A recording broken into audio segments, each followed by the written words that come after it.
and I made one this year.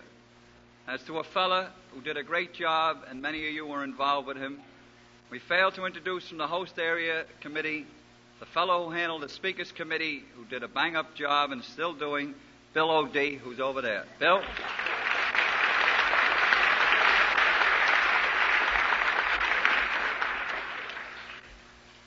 Somebody asked me during the break we had just before we started, how they set the tables up. And did they start in the ballroom, and then they went to the balcony, and then they came to the dais? Because some people don't know how we wound up here, because this was the last part. But up here on the dais, some of you know some people up here, because we are from all different parts of New York State. On this dais is your state committee and their individual guests. And so for those of you who do not know the individual, I will start on my right, which is your left, and you'll know who each and every one is, and you can thank them, because they are the ones who are responsible and came to this hotel 10 months ago to start the ball rolling on this. The first person way over on the right is the chairman of the Western area, Tom R., and with him is his wife, Florence.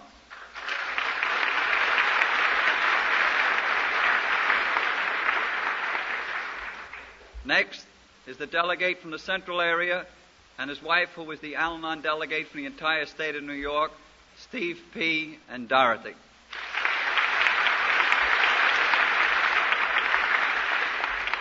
Next is a fellow who's known in this area to many of us, although we're using the address tonight, it's overseas, is the man who's going to give the benediction later on this evening, Father Dan McMahon.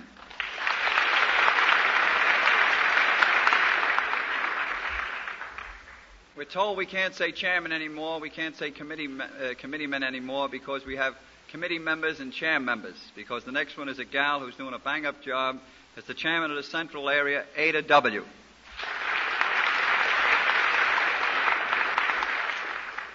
In every group, they have a sweetheart. In the state committee, we have one, too. There is one gal on the state committee. She's the state secretary. She's from here in the southeast, Helen S., and next to her is her husband, who is also a member, Carol.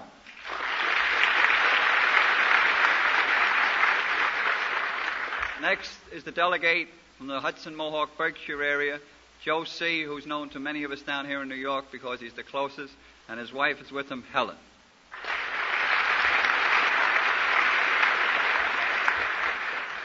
Starting way down on my left, which is your right, is the fellow who was in the same area as the last one you just heard, Joe C. It's the chairman of the Hudson, Mohawk, Berkshire area, Chuck D., and his wife, Dot.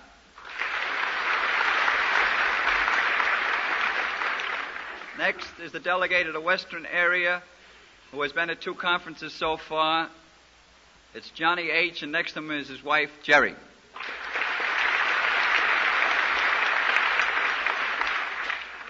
Next is the grand person who opened it with the invocation, the Reverend Donald H.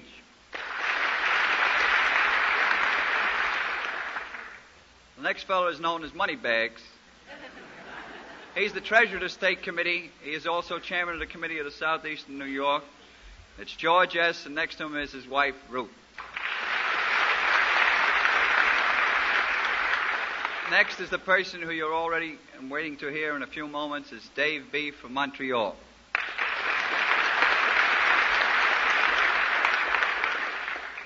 And next is a gal who came in from suburbia this afternoon, who had everything with peace and contentment and 7 wonderful children, my wonderful wife, Jane.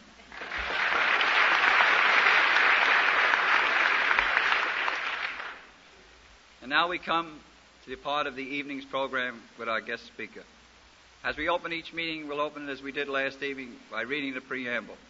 And if you care to, will you all join me?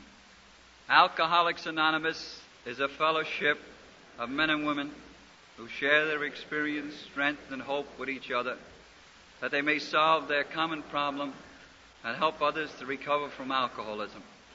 The only requirement for membership is a desire to stop drinking. There are no dues or fees for AA membership. We are self-supporting through our own contribution. AA is not allied with any sect, denomination, politics, organization, or institution. Does not wish to engage in any controversy. Neither endorses nor opposes any causes. Our primary purpose is to stay sober, and help other alcoholics to achieve sobriety. Before I introduce our speaker for this evening, every committee has a heavyweight, and we have a heavyweight here who did a wonderful job with our grapevine deal today.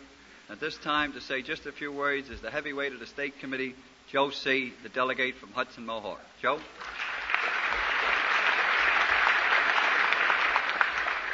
thank you, Tom, and he didn't tell you any lie. It's about 280. All the bouquets have been put out. I'd like to thank the people that have helped me to circulate grapevine today. And I would say that the winning numbers have been drawn, and there is a list posted in the lobby outside of this room. If you would check there, either tonight or tomorrow morning, and identify yourself as a winner, we'll see that you do get your subscription to Grapevine. If you're a present subscriber, we can extend your subscription, and the numbers that have been drawn would indicate that there's a possibility some people have won twice. You could always give the thought to maybe giving this subscription to some worthy group or organization. I can't help but observe the smoothness with which this whole convention has been run up to this time, and it's really amazing, the business-like manner, the way they have run things here. I have been active in the previous three conventions, this being the fourth, and I'd like to feel that maybe this is going to be my swan song as far as the organization or operation of any of these conferences is concerned. I know that I'm going to participate, but I would kind of look forward next year to being out there amongst you. And I would like to say God bless you all for coming. Thank you.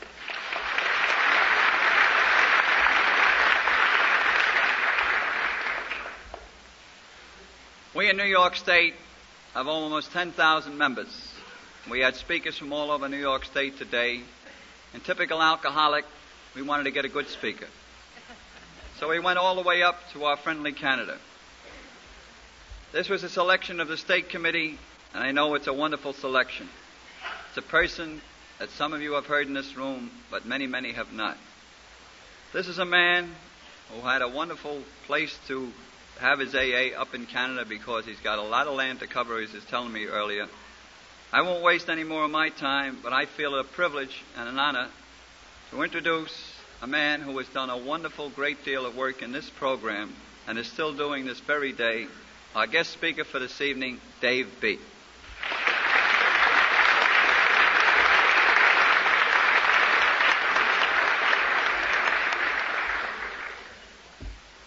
Thank you very much.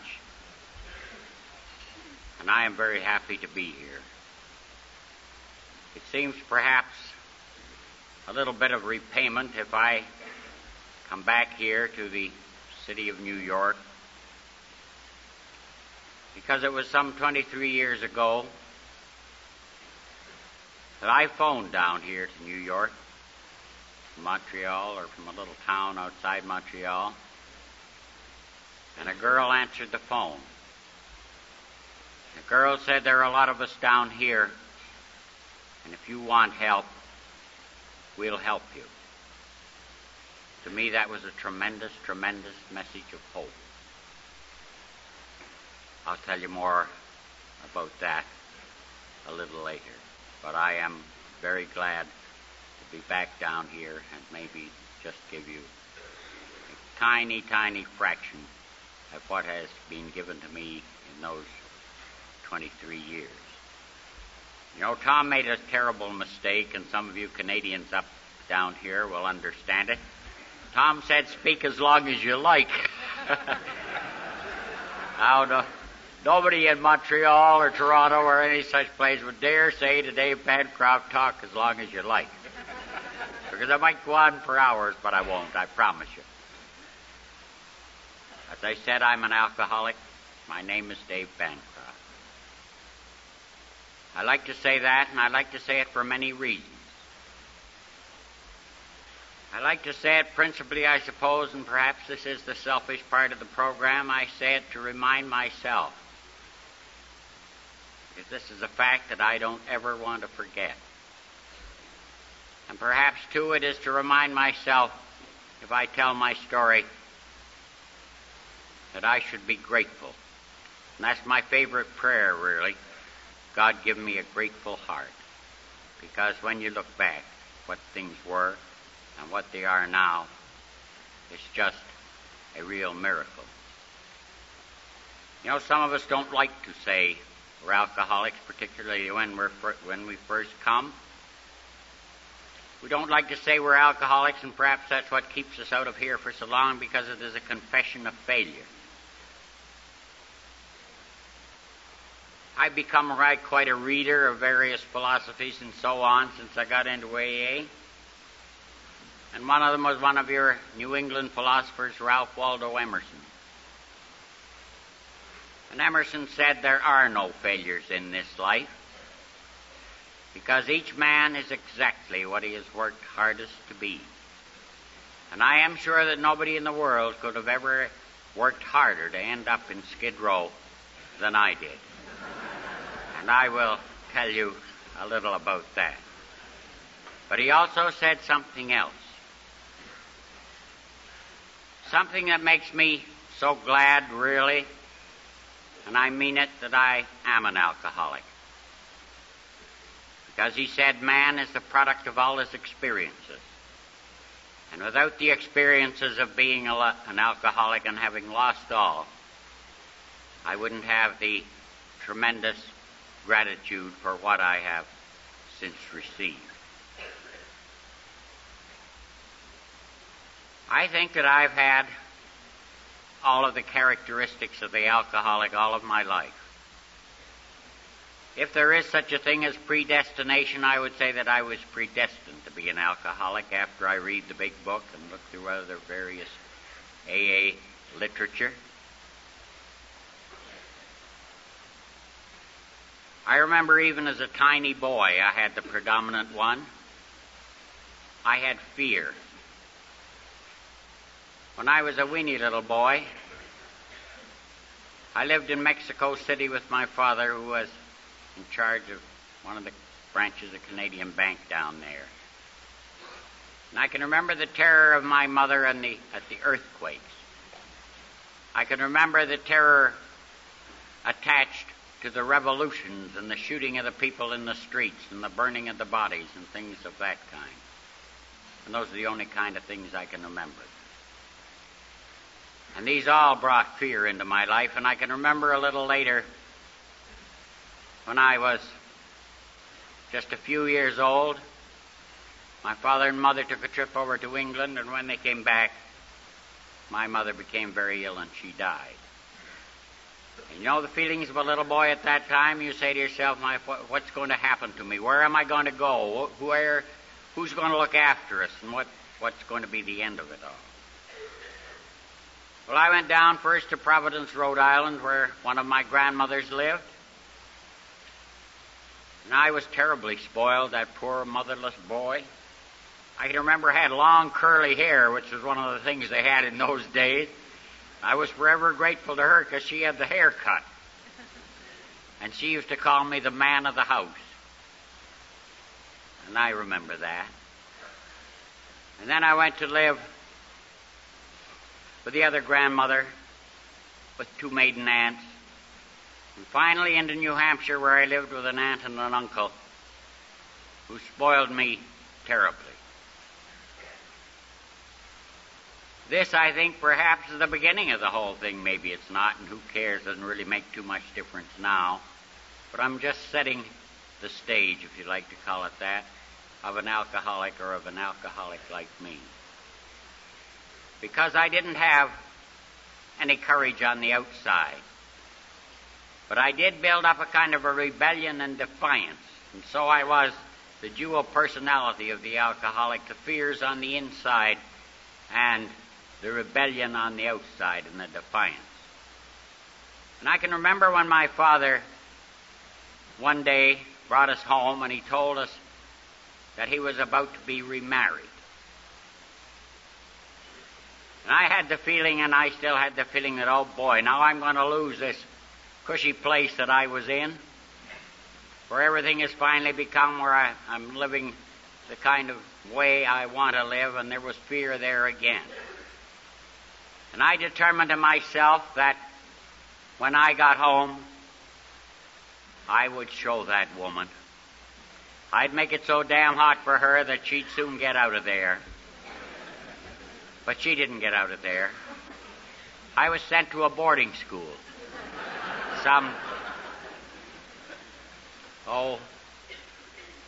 Out in the eastern townships of Canada, of the province of Quebec. And you know, I was small and I was shy. I never was too much good at sports. I never was too much good at lessons. And in my own mind, I never was too much good at anything. I can remember once my father taking me up to Montreal, where the head office of the bank was, and bringing me in to introduce me to the manager, general manager and president of the bank, saying, "This is my son, and he's going to follow in my footsteps." And he was forever drumming into me, "There's been a Bancroft in the Bank of Montreal since 1817, and you're going to follow." Maybe there's a thing called the will to fail, you used to hear people talk, because I knew right then and there I'd never be able to live up to the things everybody expected of me. I had that feeling. In the old days, they used to call it the inferiority complex. I went to the boarding school, started to smoke when I was 12, because that gave me a little prestige. Started to mix with the bigger boys, because that gave me a feeling of being bigger than I was. And then one day, my last year, we were allowed to go into the local town. And I went in with several of the others who were older. And we walked past the old Magog house, and somebody said, "Let's go in and have a beer." I'd never had a drink before, and I don't know why. There was alcohol in our house. Never was a problem to anybody that I know of. But I had never had one. And I had a funny feeling that this was not a right thing to do. And I also had another feeling, which most alcoholics have, and I certainly had, that these boys would think the less of me if I didn't go in with them. They'd think I was afraid. And so I went. And I had a glass of beer, or it isn't really beer, it's ale, and it's pretty strong stuff. And a whole new world opened up for me. I didn't have to be that shy little guy, that dreamer and all the rest. I became the center of attraction. And in my mind's eye became all of the things that I'd always wanted to be. That wasn't a very good lesson for me to learn. I went back to the school, and I can still see the younger boys as they would come around and say, "Boy, did you smell Bancroft? He's been drinking." And that made me into the center of attraction. Had never been any such thing at any time in my life before, and I loved it. That year I went back and started to work in the Bank of Montreal, where my father was. And as I look at it now, I never did drink normally. I wanted to be the center of attraction. And the only way I knew to be the center of attraction was to get a little drunker than the others. And I got to had a reputation which I guarded very jealously. I was that wild Bancroft boy. And it wasn't too long until the others would have a few drinks and they would go home. And the dishonesty part of the alcoholic's nature started to come, and I wouldn't go home. I would let them think I was going home, but I would be off and somewhere else. But I couldn't sleep right if I didn't get drunk once I started. I didn't drink every day in those days or anything like it, but when I did, I always wanted to get drunk. I got into quite a jam in Quebec, not a really serious one as you look at it. My ancestors are Scottish. And I was in the Chateau Frontenac, quite a posh place. I was at a St. George's Day ball with everybody in there, white tie and tails, red rose in the buttonhole. And I got pretty well on the beam, and I got up on the stage, and I remembered my Scottish ancestors, and I said, Scots, way hey, we Wallace bled, and down with the Sassenach, and so on and so forth, and I was led out from there in disgrace. And it wasn't too long after that I was transferred down to the maritime provinces of Canada, which are just up above Maine. I was there for a year or so. The only thing that I can remember there was that the defiance increased. I can remember people began to talk to me about drinking too much. It's about time to stop sowing your wild oats and get down to work. And I would say it's my business if I drink. I never missed a day's work in my life, never even been late. If I want to drink, I will. You look after your affairs. I look after mine.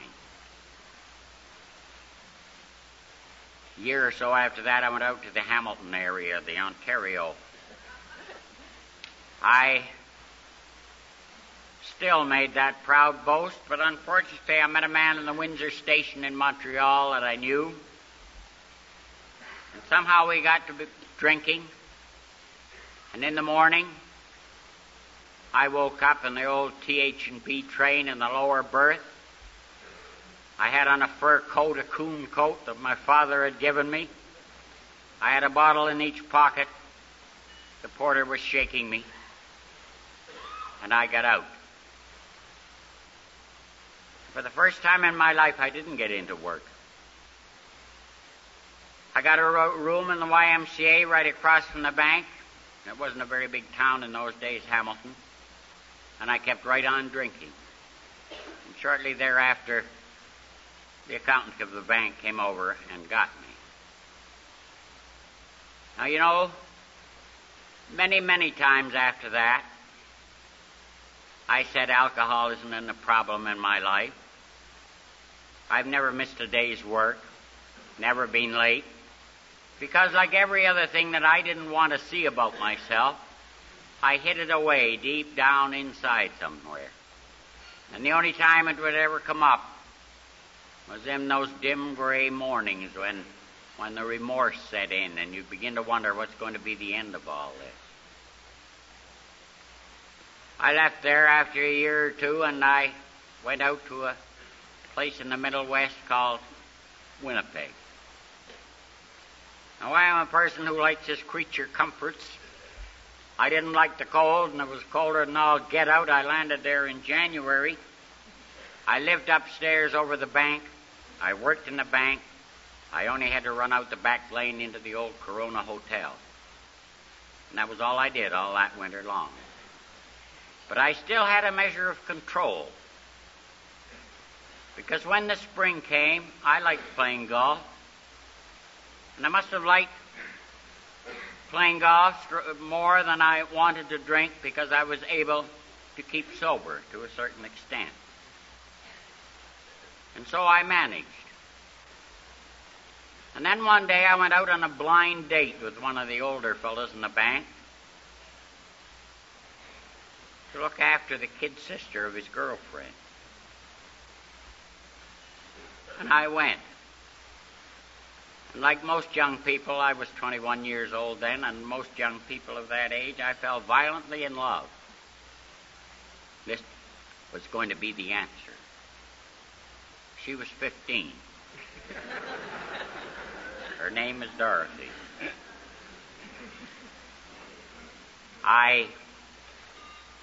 You know, it's strange the way things happen. In the bank at that time, I suppose there were 8,000 employees or something. Something like that. Maybe more, maybe less. Anyway, a lot. And so one day, all of a sudden, the death knell came. I got a transfer to Vancouver, way out on the West Coast. And that inferiority feeling that we have, that feeling that we're not as good as other people, which we cover up all the time. I was saying to myself, what's going to happen if I get away from here? Some other person's going to move in, far better looking, far more eloquent, just the kind of a ladies' man, and he'll take over. And so we were going to get engaged before I left. And we went into a jeweler's store on Portage Avenue, a little credit jewelers, and I had my expense money in my pocket. And the man showed us the engagement rings and this and that, and we bought one. You know, the Lord looks after drunks. And then he reached underneath into the counter and he said, "Why don't you get the wedding ring, too?" They go at, of course, this was in 1929. Things were a little cheaper then. Said, "Here's the wedding ring. It's only $5 more." And who can look small in the eyes of his beloved? So we bought the wedding ring. And then he reached down underneath the counter again, and he said, "Are you planning on getting married right away?" And then I got afraid. And he said, "Well, if you are, here's a minister up in the end of the street who'll marry you." And so we got in a taxi and we were married.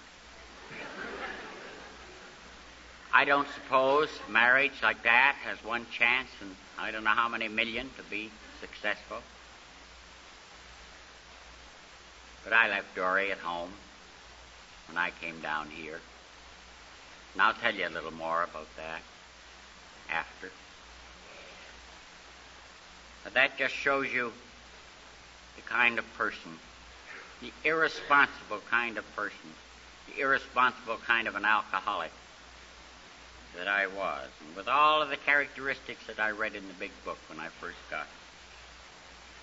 I got on the train that night and went out to Vancouver, and we had told nobody, and actually I was making $800 a year. In those days in the bank, you were supposed to have $1,200.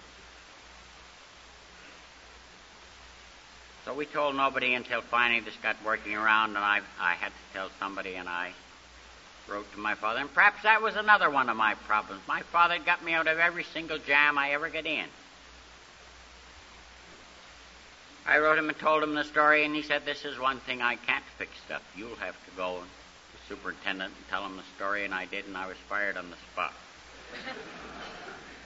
Here I was, 3,000 miles from home, wife 1,500 miles away, no money, no job. What does a person do? He drinks.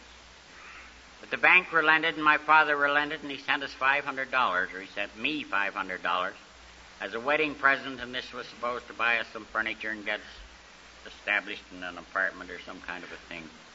And Dory was to come out. When Dory got there wasn't any apartment. There wasn't any home. There wasn't any furniture. There was a husband drunk in the hospital who'd lost all the toes on one foot in a drunken accident. And it was a pretty poor start for a 15-year-old girl in a marriage.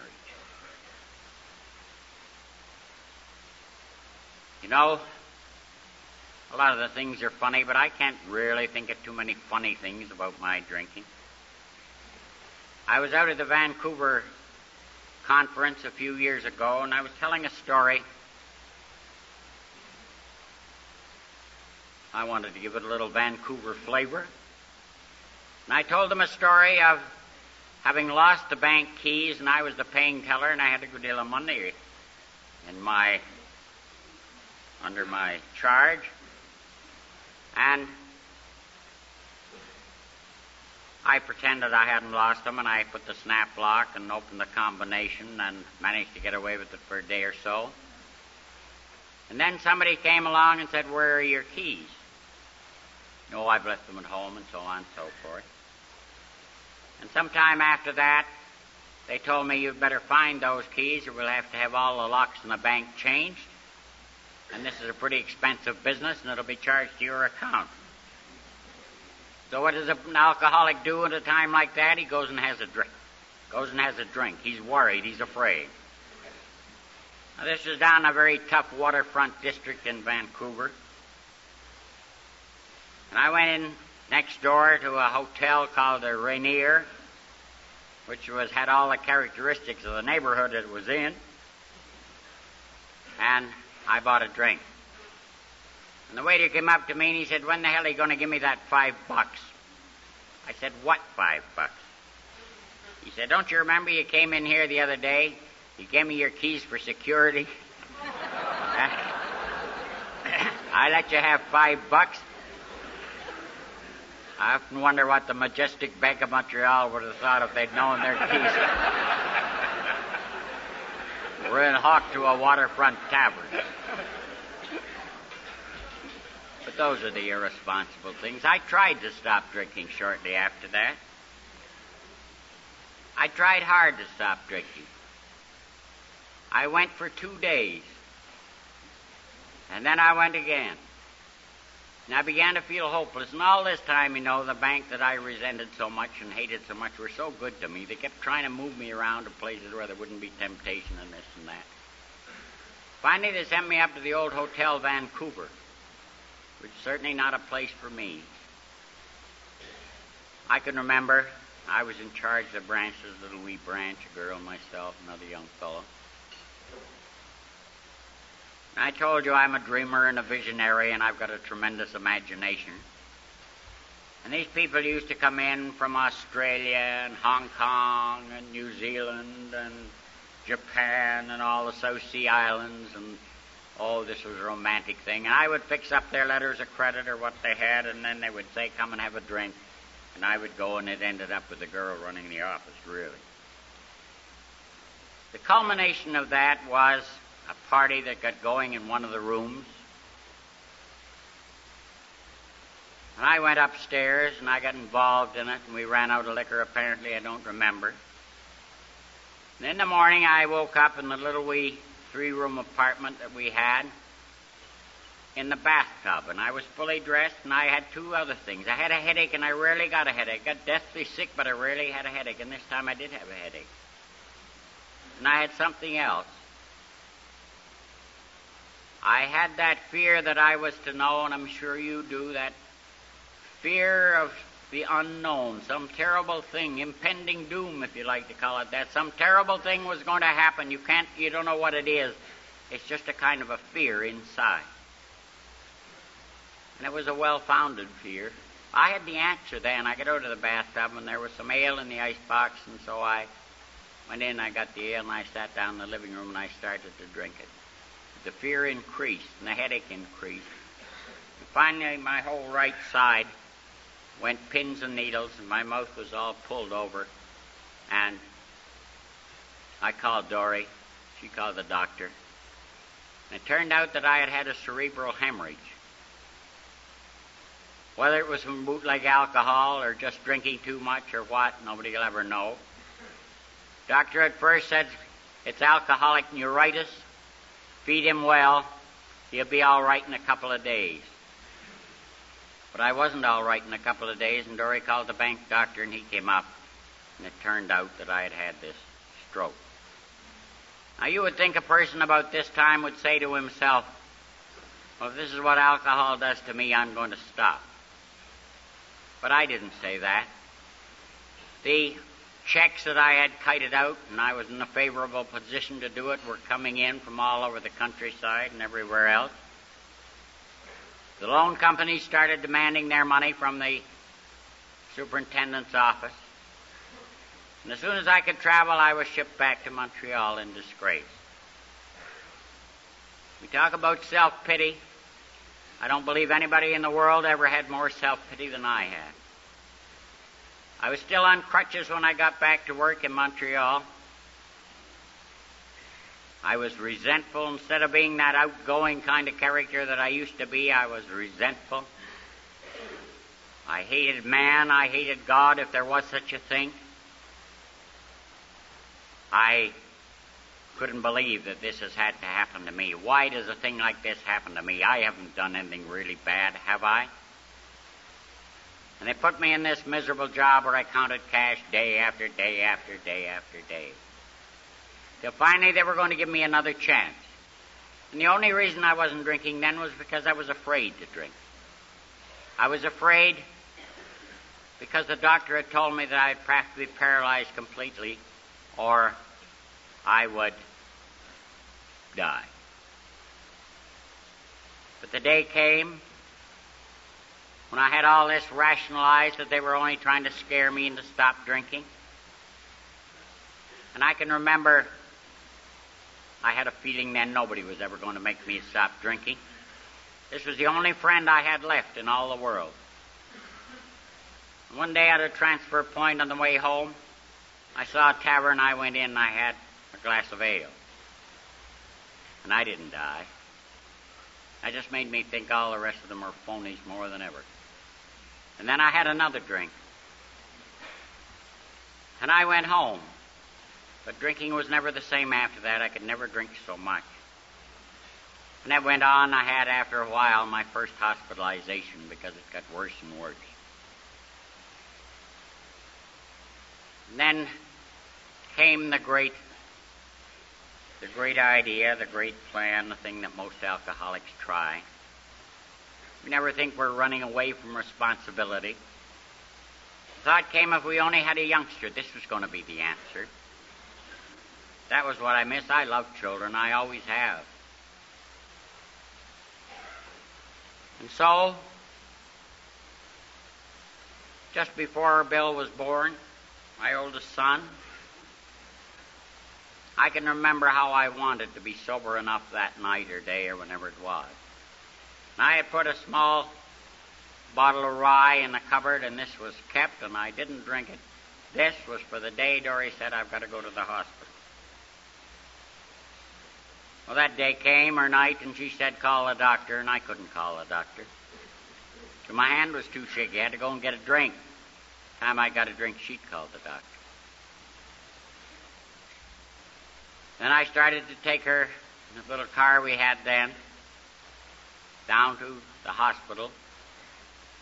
But I had to run in the old Ritz Hotel. Had to go and get a package of cigarettes, and a long time later I came out. And we barely got up to the hospital in time. The doctors asked me to leave the hospital because I was in no condition to be there. You know how alcoholics are, very sensitive people. I couldn't stand the thought of going back to our apartment all by myself. We had a little dog then. And so I got the dog, and we got a room in one of the lesser hotels, I might say, in Montreal. One of my friends told me the dog slept in the bed and I slept on the floor. Now, I don't know. But I do know that some couple of days after that, there's another picture in my mind's eye that I hope if I ever am tempted or have any intention of picking up another glass that I remember it. Because the day came when I was sober enough to say to myself, my God, how could I have done this? I've got to go and see Dory. And I went out and got a tremendous great thing of flowers like drunks do with a bum check. And I went up to the hospital. Now, I'm dirty and I'm not shaved. Dory can tell this better than I. She remembers it better than I can. She has a picture of me walking down the hall in the hospital dragging this big thing of flowers. But I have another picture. I have a picture of looking at Dory, presenting her these flowers, and watching her burst into tears. You know, those are the things. It's all very well for us to remember the gay times and the shot of Frontenac and the this and the that. But that can't ever come for me again. I better remember those things. That was the beginning of the end.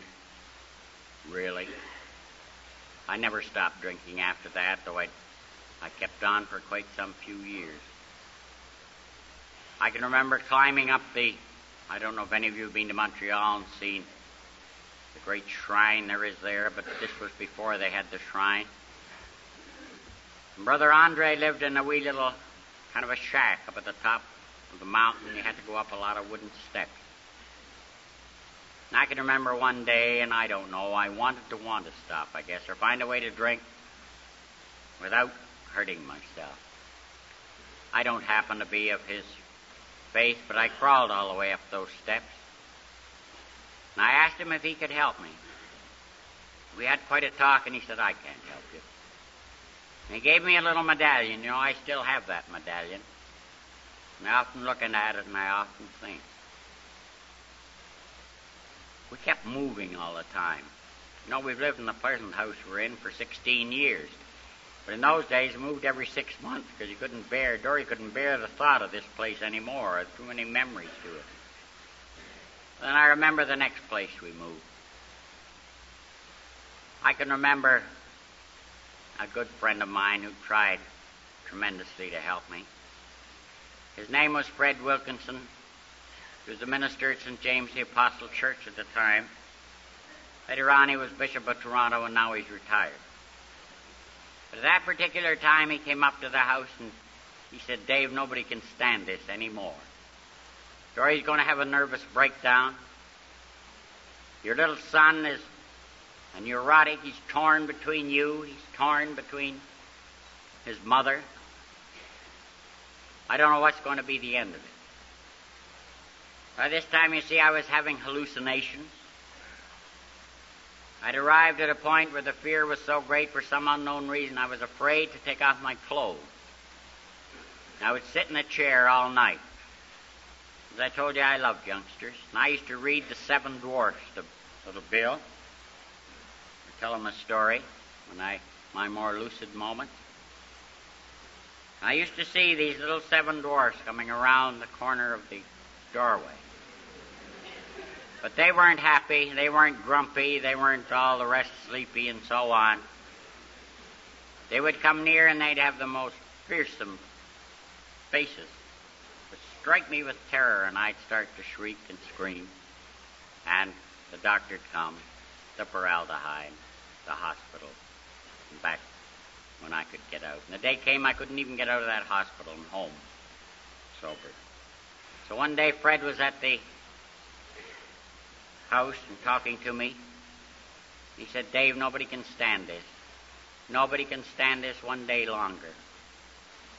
Will you go down and have a voluntary interdiction and go to what was then called the Verdun Protestant Hospital for the Insane? They call it a much nicer name now, just call it the Douglas Hospital, but in those days they didn't mince words. That's what it is, and that's what they called it." And I was so hopeless and so beaten that I said I would go. I don't know if you people have a form of interdiction as we have there. It's called a family council, where instead of being certified by doctors, your family can petition the court, and you can be interned, is a polite word. Because I can remember, and this is another thing I hope I can remember. I can remember the shame of standing up there in front of Judge Fora and listening to him read out this long legal thing taking away all of my civil rights, one by one by one, and finally saying why. And it hurt because it was the truth. Said because I was a common drunkard and a vagabond. And then I went down to Verdun. And you know how funny alcoholics are? I had agreed to go down there. As soon as I was feeling better in 2 or 3 days, I am saying to myself, how could they do this to me? Their own brother and husband locking him up in a lunatic asylum. By God, wait till I get out of here, boy. Oh, just wait till I get out of here. I'm going back out to the West Coast and to hell with them all. It was there that I first met a man, and how I hated him, who's now one of our most loved non-alcoholic trustees. His name is Travis Dancy. He was a young psychiatrist just starting out in life then. And I can remember, I think it was on my second trip down there, because I no sooner got out the first time, but I never got to Vancouver. I never got anywhere because I took a drink. And very shortly I was right back down there again. And I think it was this time that Travis Dancy came. And I don't know, they have an awful way. They think you're not able to receive your own mail, and so it has to be censored by the doctors before you get it. And he came into my room and he threw a book on the bed. And he said, "Your sister brought this up from New York and she is outside. And will you read it? Can't do you any harm." The rebellious kind of character I was, I said to myself, "Be a long bloody day before I read that book." This was the big AA book which my sister had read about in the Saturday Evening Post article, which came out just at that time. And this book had talked of drunks just like me. Drunks who found a way to get sober. And when I thought nobody was looking, with the characteristic of the alcoholic, I had to look through this book. I came back there for the third time. This time I'm a 3-time loser. This time they put me in a different ward up in where they decide, forget what you call it, where they decide what really is the matter with you, and they're going to put you in the appropriate place, possibly for life.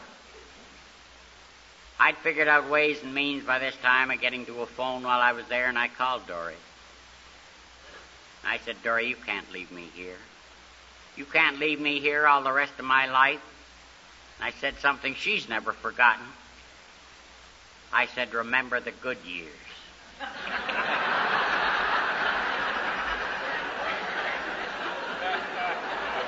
But she didn't.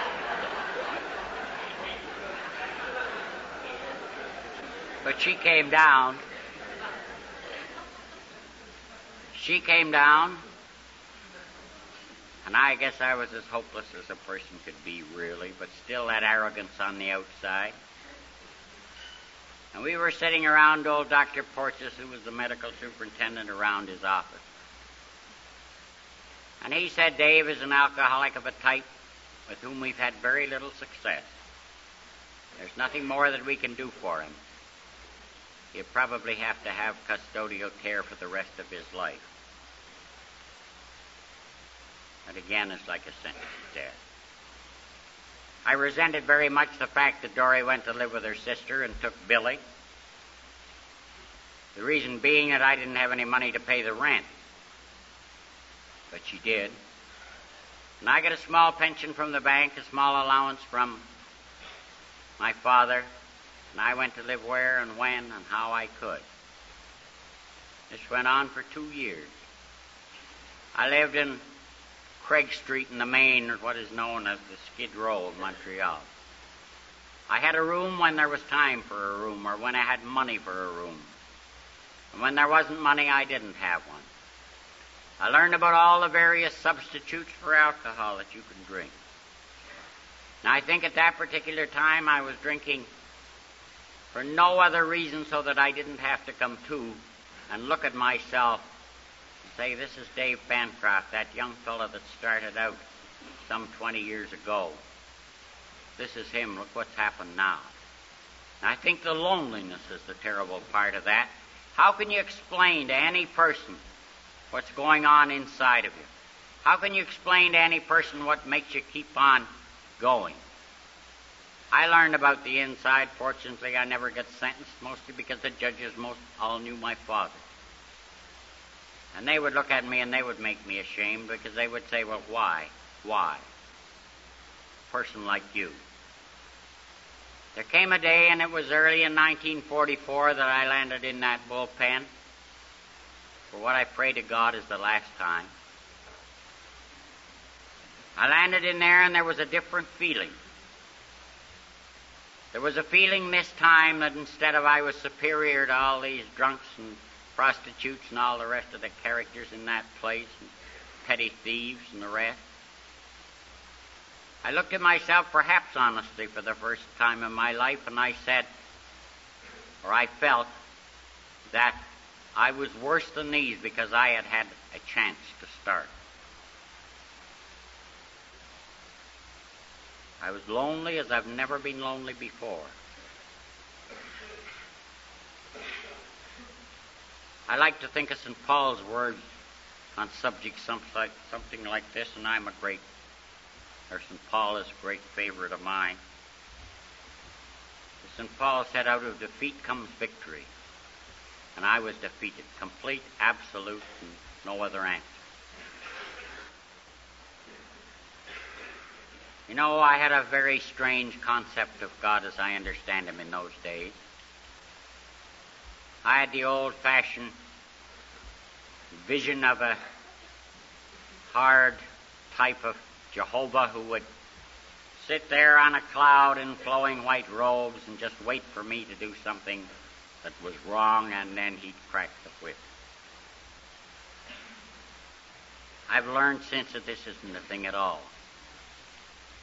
I have a feeling now, you know, we send those Christmas cards with the spires pointing up to God or to heaven, the little churches in the country with the snow around. I don't think that's the way it is. I think it's another way. I think there's a loving God and a kindly God who looks down and He says, that poor guy has had enough. I'm going to give him one more chance.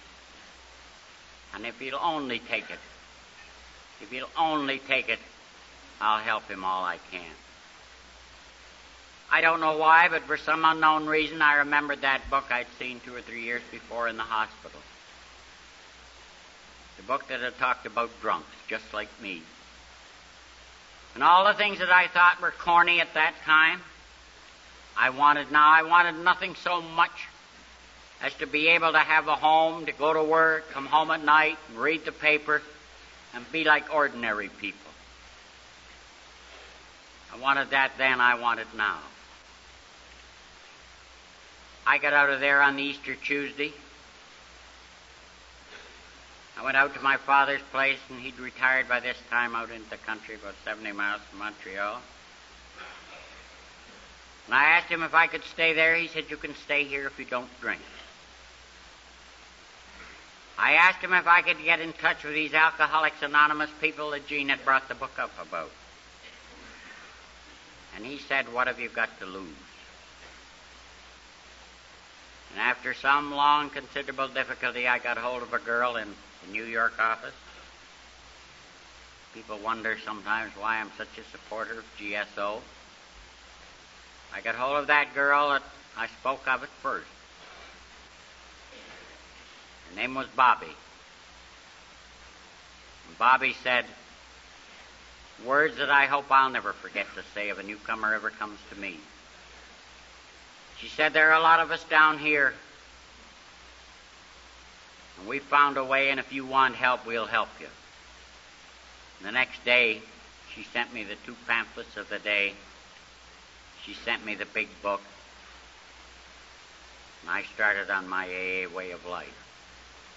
I read that book. I read it and read it and reread it and read it. I must have read it I don't know how many hundreds of times. It became the Bible for me. And shortly after then, all this time, Bobby was writing me. And then came the day, we were back in Montreal now. Dory was working. I couldn't get a job. Nobody'd hire me. And I was trying to save the world from alcohol. Didn't work that way because for the first 9 months, the only person I saved was me. But I managed to stay sober. Perhaps because the intention was right. It was in October 1944, 21st, if I remember rightly, I got a letter from Bobby. And in that letter it said something that frightened me, nearly frightened me into a drink. He said, we believe that you are the man that's going to get things started in Montreal. It's long needed an AA group up there. And she didn't give me a chance to say no. She sent up a stack of letters tightly tied and packed like that. And this was my job to go out and do. You know, one of my favorite chapters in the big book is A Vision for You. I love it. I've always loved it since I first read the big book. So many people come to AA now and they don't read the big book. Well, they don't know what they're missing. In the vision for you, I could see the picture of myself, and I could see it all the way through that book. It says, near the end, we know what you were saying to yourself, in the words to that effect. You're saying, I can't do this, I'm alone and I'm afraid. And then it goes on to say, but you forget. You forget that you've just now tapped a source of power so much greater than yourself. That's how I got into Alcoholics Anonymous. This past 22 years, 23 years, have been the greatest years that anyone could possibly imagine. I'd like to tell you just a little bit. I don't know what time it is, probably long past the time. I'll only take 5 more minutes. I remember now, as I look back at it, the things that struck, and another one was in that vision for you. Seems to me to have all of the way of life that's Alcoholics Anonymous wrapped up in it. It says, abandon yourself to God as you understand God. Admit your faults to Him and to your fellows. Clear away the wreckage of the past. Give freely of what you find. And follow us. I can see that now.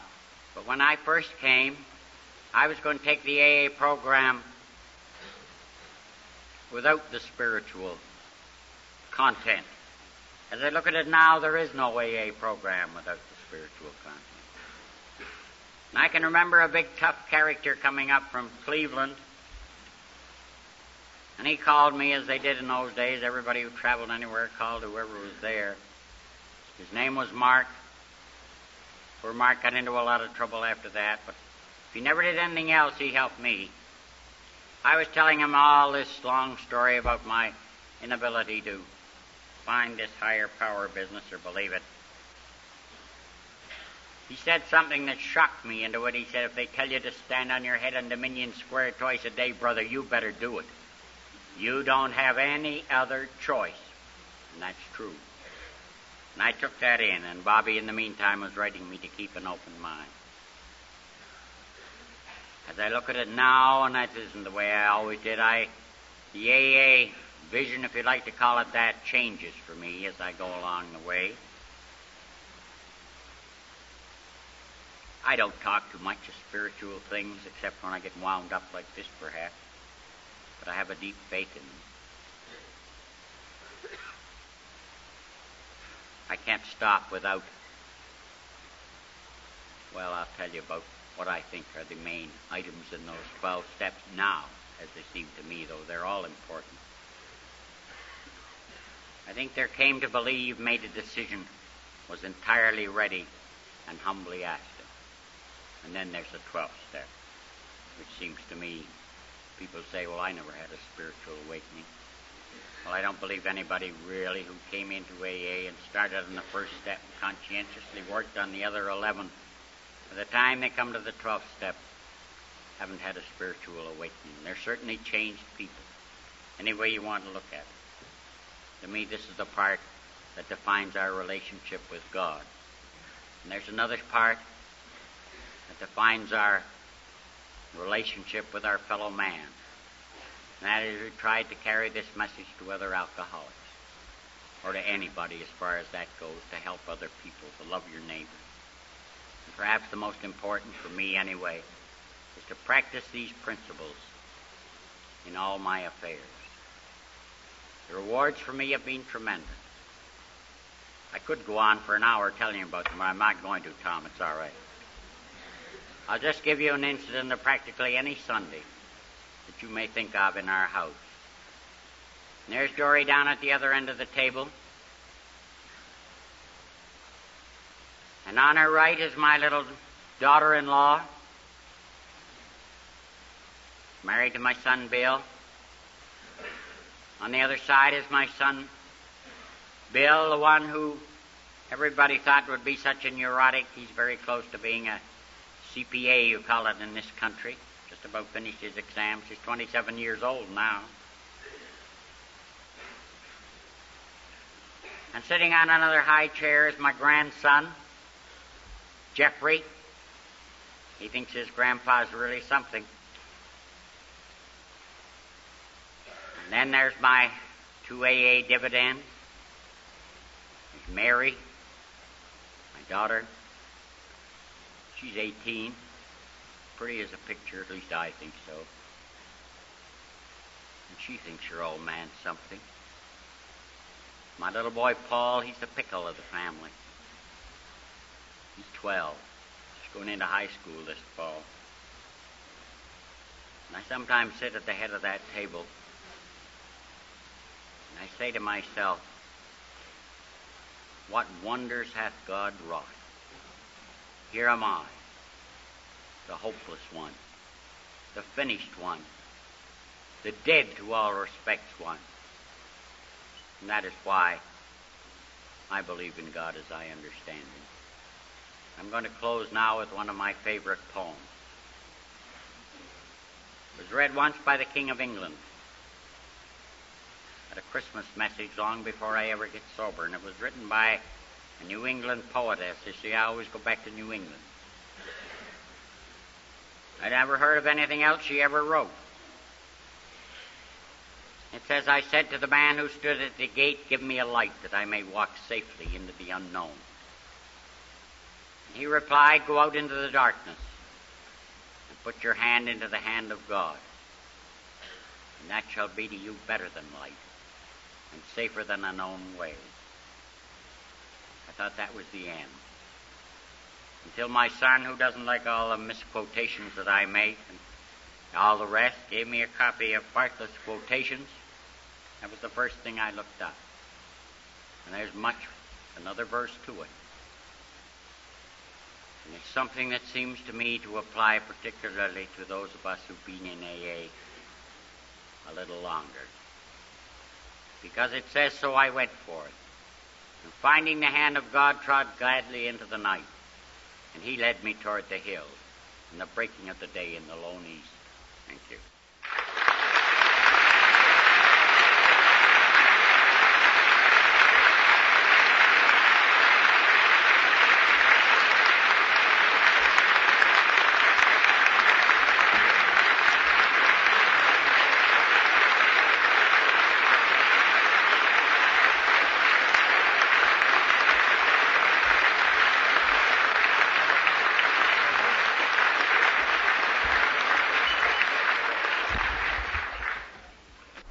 Learned that Dave was beloved by everyone in Canada.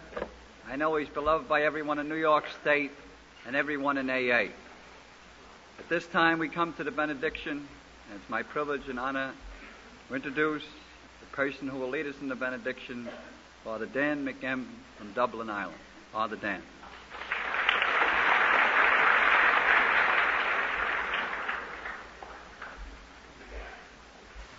Not so very long ago, I was speaking at an AA meeting in the Bronx, and on that occasion I was prompted to give a kind of blood and thunder, blow-by-blow description of my drinking. And at the end of the meeting, a young man came up to me. He shook me by the hand. He didn't crack a smile. He said, Father, you surely drank religiously.